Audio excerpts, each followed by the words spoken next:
కొన్ని రోజులు నివసించాక భరతుడి రాకవల్ల నివాసయోగ్యము కాని చిత్రకూటం నుంచి బయలుదేరుటకు రాముడు నిశ్చయించుకున్నాడు.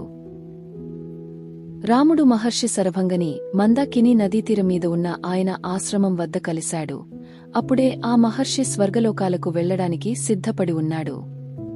ఆ మహర్షి రాముని దక్షిణ దిక్కుగా ప్రయాణం చేసి సుతీష్ణ మహర్షిని కలవమని సలహా ఇచ్చాడు. శరభంగ మహర్షి చెప్పిన విధంగా రాముడు సుతీష్ణ మహర్షిని ప్రకాశిస్తున్న ఒక పర్వతం దగ్గర కలిశాడు. కొంతమంది బ్రాహ్మణులు తోడురాగా వారి సహాయంతో రాముడు సుతీష్ణ మహర్షి ఆశ్రమాన్ని చేరుకున్నాడు.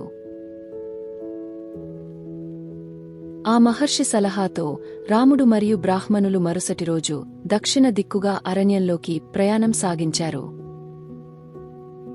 మార్గంలో సీత రాక్షసుల్ని చంపడం కన్నా ప్రశాంతంగా జీవించాలని రాముడిని ప్రార్థించింది. బ్రాహ్మణులతో సహా రాముడు 13 కిలోమీటర్లు పొడవున్న ఒక సరస్సుకు చేరుకున్నాడు.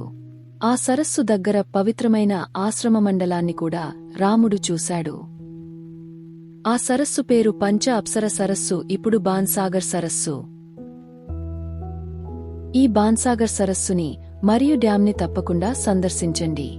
ఈ సరస్సు పరిసర ప్రాంతాలు చాలా పవిత్రమైనవి, ఎందుకంటే రాముడు సీత 10 సంవత్సరాల పాటు ఈ ఆశ్రమ మండలంలో అత్యంత ఆహ్లాదకరమైన, ఆనందకరమైన మరియు అద్భుతమైన వివాహ జీవితాన్ని గడిపారు.